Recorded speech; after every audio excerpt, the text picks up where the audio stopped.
Entende-se que são frutos das contradições do modelo capitalista, conflitando questões como alteridade e individualismo. Possui na cidade um não lugar onde os arquitetos urbanistas atuam, onde o contrassenso se estabelece e a violência manifesta-se. Espaços na cidade cada vez mais homogêneos e segregacionistas, necessitando de intervenções que geram a renovação, a reorganização e a formação das múltiplas especialidades. Coloca a sociedade de forma urgente a existência de arquiteturas que busquem interpretar as necessidades e os interesses da sociedade. Derrida utiliza Hamlet para explicitar o desgaste do mundo através da frase "The time is out of joint", ou seja, o tempo está fora dos eixos. Sua intenção ao citar essa passagem é explicitar a momentaneidade do desgaste do mundo, apontando assim a possibilidade de um novo futuro. Ernest Bloch tenta entender, assim como Derrida, a dialética entre o passado e o futuro para explicitar o momento presente, como possibilidade de atuação. Através da sua obra Utopia, na qual tem origem nas contradições da sociedade, o autor acredita que a humanidade seria capaz de intervir de forma crítica na existência, construindo um caminho na direção que tanto almejam. A cidade é vista por ambos os autores como um não lugar das contradições e das disputas entre grupos, cenário onde a crise mais se estabelece, um lugar onde a violência se manifesta através do anonimato, se afirma e onde os esquecidos não têm vez. Tipos de territórios não planejados, descaracterizados e impessoais, locais de aprendizagem e experimentação, agindo como ativadores do repensar profissional. Ocorreu na segunda década do século XX, a crise de 29. As questões sociais, econômicas e industriais, diante de uma crise emergente, demandaram prioridade ao atendimento das urgências sociais: habitação, renovação urbana, salubridade e racionalidade. Arquitetos e urbanistas transformaram a crise anunciada em uma revolução de ideias. Surgem novos princípios projetuais. Começa a construção de utopias. Converteram imposições externas em fundamentos teóricos. Surgem novas práticas espaciais. Surge o racionalismo, o movimento moderno. Nos Estados Unidos, Franklin Roosevelt inicia o chamado New Deal, plano de recuperação econômica pós-crise de 29, enquanto na Alemanha Adolf Hitler conquistava o cargo de chanceler. Começam a desenvolver os fatos que culminaram na Segunda Guerra Mundial. No início do século XX, os arquitetos e urbanistas souberam dosar egocentrismo e altruísmo. Apresentaram soluções que, mesmo quando utópicas, eram impregnadas de um discurso arquitetônico e urbanístico construtivo. A propaganda do racionalismo, mesmo que eventualmente movida por interesses individuais, era baseada em um projeto coletivo. Durante o período de cerca de 20 anos entre as duas guerras mundiais, ocorreu a ruptura entre o ecletismo e a arquitetura moderna. Surgiram nomes como Le Corbusier e Frank Lloyd Wright. Contribuem com a inovação das edificações marcadas por linhas retas e minimalistas. A Casa da Cascata é uma das marcas dessa época. No Brasil, a verticalização dos grandes centros urbanos ocorreu.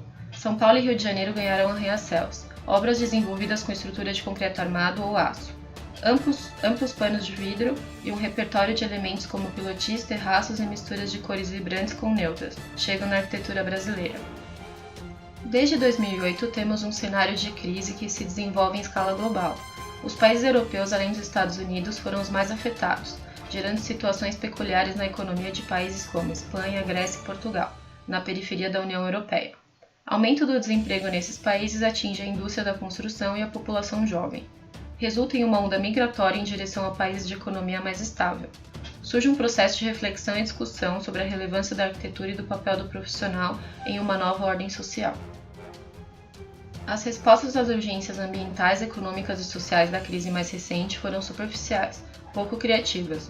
A minoria dos arquitetos consegue interagir com novas possibilidades de materiais ou sistemas construtivos mais econômicos e criativos. A oportunidade de atuar como protagonistas de um novo modelo de produção do espaço foi perdida. Diferente do que ocorreu com o projeto racionalista, o projeto que se diz sustentável tem base em um vazio conceitual, carente de reflexões e sem teorias que fundamentem a prática. Na primeira crise, tratava-se de construção de cidades racionais. Na segunda, a demanda é pela gestão sustentável das cidades. Na primeira, o objetivo era demonstrar superação, de modo a combater a crise com a força do coletivo. Na segunda, a crise foi aceita com passividade, e ao invés de um processo coletivo, mergulhamos na individualidade. No lugar de teorias e posturas críticas após a crise de 2008, o discurso possuía como enfoque as abstrações estilísticas, de pouco interesse social. O racionalismo permitiu utilizar as inovações industriais como instrumentos. O aço, concreto armado, a produção em série, os ensaios de modulação, as novas tecnologias de industrialização de componentes construtivos. A arquitetura contemporânea utiliza células fotovoltaicas, coletores de águas pluviais, sistemas de automação, sistemas de pontuação e certificação, edifícios autossustentáveis. Os arquitetos do Star System moderno também migraram, circularam pelo mundo buscando novos mercados, apresentando suas ideias. Le Corbusier no Brasil, em 29, ano da primeira grande crise global, e em 1936, sem dúvida, influenciaram positivamente a construção da identidade da arquitetura nacional. No início do século XXI, no entanto, quais propostas utópicas ou práticas que esperamos receber dos arquitetos do Star System contemporâneo? Ressalvas raras e relativas exceções, houve apenas metáforas e interpretações individualistas, e o espírito de colonização de novos territórios na onda do mercado global e do franchising arquitetônico. A historiadora e crítica de arte separa os momentos de crise da história do país em três, entre os anos de 30 a 70, de 30 a 35, de 45 a 56 e década de 60. Nesse momento, os conflitos sociais evidenciaram um perfil de necessidades coletivas, atentos às transformações e crises. Comum aos três períodos, o questionamento dos profissionais ligados à arte sobre a função social. Atualmente, se vive mais um momento em que as condições de vida precárias, a falta de habitação e o urbanismo excludente surgem como fatores de valorização do gesto reflexivo. A situação política, cultural e social que acontece no atual estado da crise nos faz repensar criticamente o papel dos arquitetos na sociedade. Cenários comuns encontrados pelos arquitetos na sociedade contemporânea: operações imobiliárias, espaços unifuncionais restritos e estratificados, resíduos urbanos, espaços infraestruturais de baixa qualidade, déficit habitacional. É necessário, no cenário atual, que surjam profissionais com consciência coletiva que extrapolem os limites do senso comum. Este momento de colapso político, cultural e social, por inúmeras vezes, incidiu na história brasileira, modificando o modo de construção da existência e de maneira equivalente do fazer arquitetônico. Se por um lado, desde os tratados renascentistas até os pioneiros autores do paradigma moderno, a profissão de arquiteto urbanista ofereceu suporte técnico às múltiplas necessidades de espacialização, contribuindo ao desenvolvimento da sociedade. Por outro, submeteu cidades e habitações às estruturas hegemônicas e sua ideologia dominante. Pensar na arquitetura a partir da alteridade, da lógica do outro, coloca arquitetos como parte desse corpo social complexo e múltiplo. E, ao mesmo tempo, o afasta um pouco do modelo de arquiteto pensador ou idealizador de soluções anacrônicas. A reflexão sobre a ideia de fazer pelas mãos retoma a preocupação das pequenas coisas, dos pequenos ofícios das coisas da rua, efetivamente vividas, percebidas e experienciadas. Resíduos urbanos, pontes, viadutos, passarelas, estações metroviárias, túneis e escadarias.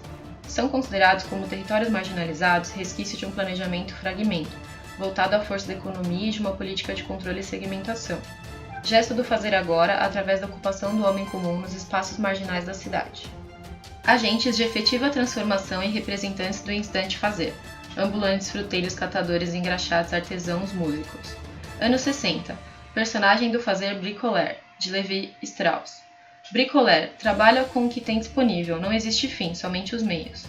O personagem estabelece uma espécie de diálogo entre o seu conjunto instrumental, as experiências vividas e a natureza. Outros personagens agentes do fazer, punks, hippies e anarquistas. Atitude do yourself, espírito anticapitalista e rejeição à cultura do consumo. Buscava emancipação em relação à hegemonia do poder econômico e uma forma de existência à margem de um sistema. Hoje, na arquitetura, a ideia do faça você mesmo seria traduzida nas esquecidas tentativas da autoconstrução, as arquiteturas sem arquiteto, o vernacular, o kitsch e as construções espontâneas. Elementos como a reformulação do pensamento arquitetônico e a consciência coletiva extrapolam os limites impostos pelo senso comum, o outro coletivo, a hospitalidade e o acolhimento. Arquitetos sendo entendidos como figuras capazes de contribuir à conformação de espaços de acolhimento, onde o direito da cidade possa ser entendido como o direito a acolher e ser acolhido. É a colagem que, através dos fragmentos, busca unir as partes formando um todo, cujo elemento de união é o próprio questionamento e a insatisfação profissional. Necessidade de revisar o papel do arquiteto na contemporaneidade. Refém de dois conceitos estruturais, materialismo e idealismo. Acredita-se que essa lógica unívoca poderia ser rompida ou pelo menos questionada. Buscaram desfazer dos polos, como disse Derrida. O arquiteto-autor é o tipo que opera as circunstâncias materiais de forma idealista, formam a parte do pensamento racional que concebe a violência em forma de cidade. A praxis revolucionária que Marx propõe, uma atividade teórico-prática que atualiza-se constantemente.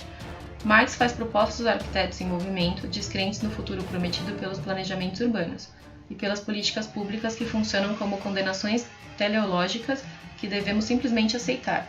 Essa praxis é entendida como uma atividade de transformação das circunstâncias que determinam transformações das ideias, uma forma de tentar evitar a cristalização da teoria gerando dogmas ou a cristalização da prática gerando alienação.